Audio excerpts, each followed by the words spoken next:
பாப்பா உங்கள் பேர் என்னம்மா? நான்சி. எந்த ஸ்கூலில் படிக்கிறீங்க? Silver jubilee. ஓகே. இது என்ன கையில் என்ன வச்சுருக்கீங்க? காசு சேர்த்து வச்சுருக்கீங்களா? எதுக்காக காசு சேர்த்து வச்சுருக்கீங்க? எந்த பர்பஸ்க்காக சேர்த்தீங்க நீங்கள்? சேர்த்து வச்சு என்ன வாங்கணும்னு நினச்சிங்க? சும்மா சேர்த்து வச்சிங்க எதுக்காவது ஹெல்ப்ஃபுல்லாக இருக்கும்னு.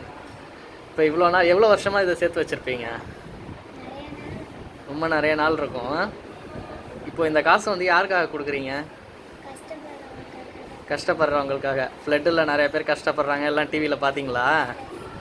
சூப்பர், வாழ்த்துக்கள். உங்கள் அப்பா என்ன பண்ணுறாங்க? டூ வீலர் மெக்கானிக்காக இருக்காங்க. உண்மையிலே நீங்கள் பண்ணுற காரியம் வந்து ரொம்ப பெரிய காரியம். யாருக்கும் இந்த மனசு வராது. இந்த பண்பும் இதுவும் எப்பவும் இருக்கணும். நீங்கள் மேலும் மேலும் வேற வந்து இறைவனை பிரார்த்திக்கிறோம். ரொம்ப நன்றி. தேங்க்யூ.